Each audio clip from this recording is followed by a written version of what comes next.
तो इसके जाल को समझने के लिए परमात्मा ने कथा सुनाई अपने प्यारी आत्मा धर्मदास जी को, जो धर्मदास जी ने कबीर सागर में लिपिबद्ध की।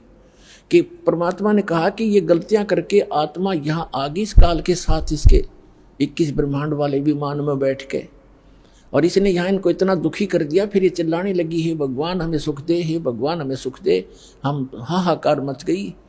तब परमात्मा कहते मैं आया अपने ही पुत्र जोगजीत का रूप बना करके, मैं वहां आके खड़ा होगा जहां तपस्या के ऊपर 1 लाख मानव शरीरधारी प्राणियों को ये नित्य खाता है, आहार करता है। और मेरे वहां आने से उस तपस्या की जलन बंद हो गई। वह आग जो कि तो गर्म ऐसे की ऐसी है, वो तपस्या, वो तई, वो बड़ी जो तवा होता है जिस पे उनको भूना जा रहा था। लेकिन उनको उन परमात्मा की कृपा से उस पर उपस्थित जितने भी 1 लाख जीव थे मनुष्यधारी जो वहाँ गई थी, उनकी आत्मा, उनको कष्ट बंद हो गया, उसका ताप बंद हो गया, तपत। तब उन्होंने ऊपर में उठाकर देखा कि भगवान हम कौन से दुख, कौन से पाप का यहाँ कष्ट भोग रहे हैं। तब परमात्मा ने कहा कि ये इस लोक, तुम्हारे इस लोक के पाप का दंड नहीं तुम्हें, ये दंड है तुमने सतलोक में ये पाप कराया था। परमात्मा को छोड़कर तुम, परमात्मा अपने को छुपा कर कह रहे हो कि तुम भगवान को छोड़कर वहाँ सर्व सुख संपन्न था, प्राप्त थी, आपकी कभी मृत्यु नहीं होती थी, कोई कष्ट नहीं था, उसको छोड़कर तुम इस काल के लोक में आ गए। यहाँ पर आज जिस कार को, जिसको ठीक हो, जिस बंगले को, जिस बेटा और बेटी को आप अपना मानते थे, क्या तुम्हारे साथ आया कोई? अपनी आत्मा वहाँ तो सारी समझ में आ जाती है कि हाँ कुछ नहीं आया थी। फिर और तुम मरते थे, ये मेरा बेटा है, ये मेरी बेटी है, ये मेरा कार है, ये कोठी है, और भक्ति करते थे तो गलत कर रहे थे। हम प्रत्येक युग में जाते रहते हैं पर तुम सुनते नहीं। तब परमात्मा ने कहा कि हमसे गलत, वो कहने लगे सभी भगवान हमसे गलती होगी, मैं माफ़ करो। कहते हैं ऐसे माफ़ नहीं होगी। जब तुम जाए धरो जग तन देहा, तब तुम करना मम सत शब्द स्नेहा। जब कोई मेरा संत मेरी महिमा गाता हुआ तुम्हें मिल जाए और तुम्हें मानव शरीर प्राप्त हो, तुम तुरंत ग्रहण कर लेना और फिर तुम उस सत भक्ति करके यहाँ उस लोक में चले जाओगे। अमर करूं सतलोक पठाऊं, ताते बंदी छोड़ खाऊं। इतने में वो काल आ जाता है। प्रतिदिन उसने टाइम फिक्स कर रखा है, इतने समय के बाद ये सभी आत्माएं उसके तपस्या पर भुन कर उनके अंदर से जो गंध वो निकालता है, वो निकल कर वो भाग ऊपर से उनको ऐसे उड़ा देता है, वो गंध रह जाता है। अब आप देखते हो यहाँ प्राणी गंदे पदार्थ तो बहुत आसानी से ग्रहण कर लेता खाने के लिए, पीने के लिए। शराब पीना, भांग पीना, सुल्फा पीना और तंबाकू पीना और फिर मांस खाना, चटपटे अटपटे खाना, ये तो बहुत खुश होकर ग्रहण करता है। क्यों? क्योंकि ये चाहता है कि जितना ये गंद अटपट खाएंगे उतना ही के अंदर गंदी वासना ज़्यादा बनेगी, और तपस्या के ऊपर भूनने से वो सारी वासना वहाँ रह जाती है और ये जीव वहाँ से कर्म ज्यों के त्यों रहते हैं, वो वापस आ जाता है, मरता नहीं। फिर अपने कर्मानुसार 84 लाख योनियों में किसी भी स्वरूप उसके कर्मानुसार वो जाए, उस योनि में वो चला जाता है। तो उसी समय वो काल आ जाता है, और काल ने देखा अपने बड़े भाई जोगजीत को, जिसने वहाँ से, जिस रूप में परमात्मा ने सतलोक से उसको निकाला था। जिन्होंने सृष्टि रचना पढ़ रखी है बच्चों, उनको खूब याद है। अब दास ज़्यादा हिंट देगा आज के सत्संग में। सृष्टि रचना कभी आपको बताएंगे, और आपको CD वगैरह बनाकर भी दे रखी है, वो भी देख सकते। और उसने कहा, उसने सोचा, काल ने, इस ज्योत स्वरूपी निरंजन सरपुरुष ने के मन में आई कि जोगजीत कैसे आ गया, ये कोई परम पिता का कोई संदेश लेकर आया है। पहले इसे वो संदेश जानता हूँ, क्या आज्ञा लेकर आया है ये भगवान की, और फिर आज इसको कूटूंगा, पिटाई करूंगा इसको मारूंगा, खूब कूटूंगा, क्योंकि इसने मुझे वहाँ से मार कर निकाला था, मुझे ज़बरदस्ती निकाला था सतलोक से। तो मुझे परमात्मा बताते हैं कि धर्मदास, मुझे देखकर काल भयंकर हो गया, और पहले मुझसे कहा कि पहले जोगजीत कोई आज्ञा है भगवान की, परमात्मा की, पिता की, वह मुझे बता, और फिर जोगजीत तुझे छोड़ू नहीं गा, तूने मुझे वह मार कर निकाला था। तब परमेश्वर जो जोगजीत रूप में वहाँ उपस्थित थे, विराजमान थे, खड़े थे, विद्वान थे, परमेश्वर ने कहा, धर्मदास मैंने उनसे कहा, परमात्मा बता रहे हैं, धर्मदास जी लिख रहे हैं कि मैंने उससे कहा कि सुन ले आदेश परम पिता का कि ये भोली आत्मा तेरे साथ आ गई थी, इन्होंने तो गलती की सो की, पर तूने इनका कैसा सांग निकाल रखा है, कैसे कैर ढा रहा है इनके ऊपर तू। कोई गधा बना दिया, कोई गधी बनाई, कोई कुत्ता, कोई कुतिया, किसी का बेटा मर गया, किसी की बेटी मार रहा है, हाहाकार मचाए रखी। तो इसने कहा कि पिताजी ने मुझे श्राप दिया था और जिस श्राप अनुसार मुझे भूख लगती है तो मैं तो इनको खाऊंगा, बनाऊंगा, पैदा भी करूंगा। परमात्मा ने कहा कि चल इन्हें गलती कर दी तो खा भी रहा है, सारे काम कर रहा है, फिर इनके किसी का हाथ काटे, किसी की टांग कटे, कोई अंधा, कोई कैंसर से पीड़ित, ये जुल्म क्यों कर रहा था इनके ऊपर। तब इसने कहा कि मैं तो सत्य का राज करता हूँ, मैंने परमात्मा को वचन दे रखे हैं और जैसे कर्म जो करेगा वैसे भोगेगा, मुझे इसमें कोई लेना देना नहीं है। पुण्यात्माओं, यहाँ की इस सारी व्यवस्था ऐसी है इस काल के लोक में। एक तरफ तो सरकार शराब के ठेके, फीम के ठेके, भांग के ठेके खोलती है और फिर शराब पीकर कोई इधर उधर जाता है उसको अंदर कर देता है, तो शराब पी कर गलत गतिविधि की, और शराब पी कर रामायण बचेगा, वो भांग पी कर रामायण पढ़ेगा, गलत गतिविधि करेगा वो। तो इसने ऐसा कर रखा है कि मैं तो सत्य का राज करता हूं, जो जैसे कर्म करेगा वैसा ही फल देता हूं। अब ये इतनी बकवादों का की आविष्कार करवा दिया तो फिर ये भोली आत्मा तो गलतियां करेंगे ही करेंगे, तो कहते भोग लेंगे। इसने थोड़ा लेना देना, हम इसके बच्चे नहीं हैं, हम इसके बच्चे होते तो ऐसा दुख देता ही है।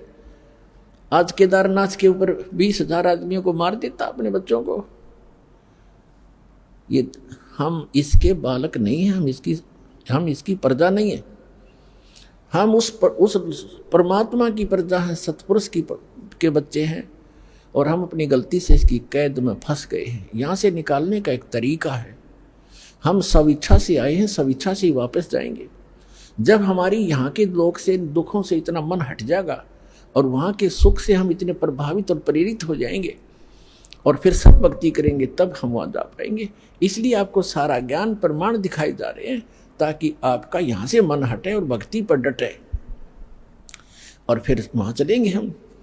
तब इसने कहा, परमात्मा ने कहा जोग जीत रूप में कि मैं नीचे जाऊंगा, परमात्मा ने भेजा हूं और वहां जाकर तेरे सारे जाल को समझाऊंगा और सबको परमात्मा की महिमा बताऊंगा। आपने सारे परमात्मा की जो सतपुरुष है, जो वास्तव भगवान है, यथार्थ स्थान है, उसका तो नामो निशान मिटा दिया। तू स्वयं भगवान बन बैठे यहाँ का और सबको बताऊंगा। और एक ऐसा गुप्त मंत्र दिया है मेरे को, वो मंत्र उनको दूंगा, सतनाम और सार नाम। और फिर उसने कहा, उसे आग तो अंदर से जल गया वो सारा, ये तो नाश करेगा मेरे बड़े बड़ाए काम का। और जब उसने ये बात सुनी तो एकदम भयंकर होगा, कहने लगा तू मेरा बाग उजाड़ने जा रहा है, तू मेरा नाश करने जा रहा है, तुझे अभी खत्म कर दूंगा, तुझे तो जाके दिखाना नीचे। परमात्मा ने कहा कि ऐसा सुनकर काल भयंकर होगा मेरे ऊपर। और धर्मदास ऐसे अटैक किया उसने मेरे को, बिल्कुल खत्म करने के लिए दौड़ के आया और मैंने सतनाम का सुमन कर दिया, नाम का सुमन शुरू कर दिया। इस नाम के अंदर धर्मदास ऐसी प्रबल शक्ति है, इसके सामने कोई भी देव, कोई यक्ष, कोई भी यहाँ का काल तक भी नहीं ठहर सकता। मेरे पास ऐसा मंत्र है। पुण्यात्माओं, ये परमात्मा धर्मदास जी के माध्यम से और धर्मदास जी को तथा हम सभी को सतर्क करना चाहते हैं कि कभी भी आपके ऊपर कोई भी आपदा आती है किसी भी प्रकार की, तो नाम का सिमरन अवश्य करना कुछ देर। फिर जो टेंशन है वो है, लेकिन समन एक बार कर लेना, आप देखना फिर उसका प्रतिफल कैसा होगा। तो कहते हैं मैंने समन शुरू किया और काल ऐसे गिर गया जमीन के ऊपर, ऐसे ही गिर गया उस पृथ्वी पर जहाँ वो रहता है वहाँ पर, जैसे पक्षी की पंख कट जाते हैं और पड़ा पड़ा तड़फ रहा होता है। तो वो समझ गया। उसमें वैसे तो काफ़ी विस्तार लिखा है, बाकी हम थोड़ा बताएंगे जितना आवश्यक है, क्योंकि हमने समझना इस ज्ञान को। बाकी ज्ञान है, समाधान बिना काम बनेगा नहीं, समाधान ज़्यादा महत्वपूर्ण है। उसमें तो बहुत कुछ कहा है कि वो इतना भयभीत हो गया कि वहां से भाग के पाताल में जाके छुप गया। फिर मैं वहीं पहुंचा और उसको पकड़ के ले आके चल वहीं पर, वहीं बैठा के फिर वो उसने मेरे पैर पकड़ लिए। जब ताकत से पार नहीं बसाई, नहीं उसका बस चला, तो मेरे चरण पकड़ लिए, बुरी तरह रोने लगा और कहने लगा, मैं तो आपको पिता के समान मानता हूँ, छोटे तो गलती किया करते हैं, बड़े क्षमा करते हैं, मुझे माफ कर दो। रोया बुरी तरह। परमात्मा बोले कि मैंने कहा कि चल ठीक है, माफ कर दिया। ऐसे नहीं, आप वचनबद्ध हो जाओ। परमात्मा बोले क्या वचनबद्ध हो जाऊं? कि एक दया करना कि 3 युगों में जीव थोड़े ले जाना, सतयुग त्रेता द्वापर माही, तीनों युग जीव थोड़े जाए, चौथा युग जब कलयुग आवे, तब शरण जीव हो जावे, जीव बहु जावे, ऐसा वचन हर मोय दीजे, तब संसार गवन तो कीजे। और भी 1-2 प्रश्न थे, प्रार्थना थी, वो कही तो परमात्मा ने कहा चलो तथास्तु, जो तूने मांगा मैंने बख्श दिया। 3 युगों में जीव कम ले जाऊंगा और चौथे युग कलयुग में मैं खूब तूफान मचाऊंगा अपने बच्चों को निकालने के लिए, तो बाधा मत करना फिर। तो उसने कहा कि एक और प्रार्थना की उसने उसी समय कि जो आपका ज्ञान स्वीकार करे, आप जाओ, और या आपका कोई संदेश वाहक आवे कि जो भी मानव परमात्मा का इच्छुक, स्त्री या पुरुष, आपका ज्ञान स्वीकार करे, वो आपका, और हमारा ज्ञान काल के दूतों का, इन मंडलेश्वरों और आचार्यों का जो ज्ञान ग्रहण करे, उसको आप बाई फोर्स ना लेना, ये दया करना, बलपूर्वक ना ले जाना। ये तो परमात्मा को पता था, बलपूर्वक ले जाएगा कोई टिकेगा वहां पर? कहते परमात्मा यहाँ तक कहते, हम मोहम्मद को वहां ले गयो, इच्छा रूपी वहां नहीं रहो, उल्ट मोहम्मद मैल पठाया, गुज बीरज एक कलमा लाया, रोजा बंग नमाज दई रे, बिस्मिल की नहीं बात कही रे। हजरत मोहम्मद जी को लेकर गए थे, लेकिन उसकी इच्छा यहाँ से हटी नहीं थी, क्योंकि यहाँ उसके बहुत घने अनुयायी बन गए थे और उनको ज्ञान संपूर्ण ग्रहण समझ में नहीं आया था।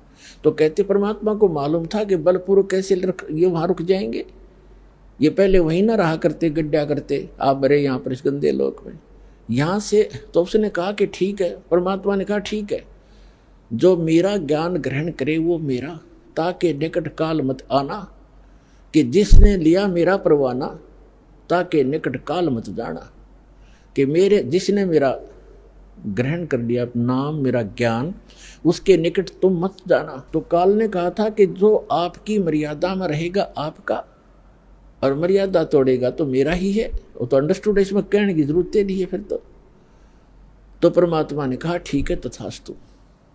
जब परमात्मा ने ये सारा कुछ कह दिया और उसकी सारी स्वीकृति दे दी, तब एकदम रूप बदल गया और एकदम खड़ा हो गया। जोग जीत जाओ संसारा, जीव न माने कहा तुम्हारा, जीव तुम्हारा कहा न माने, हमरी ओढ़ हो बाद बखाने। मैंने उनको ऐसी उल्टी पट्टी चटपटा दी कि सब मेरे ही ज्ञान को ग्रहण किए हुए हैं, और कलयुग में तो उनकी ऐसी हालत कर दूंगा कि किसी को भी भक्ति योग्य नहीं छोड़ूंगा। देवल धाम और तीर्थ पुजवाऊं, देव धाम इनकी पूजा करवाऊंगा, या विद जीवों को भरमाऊं।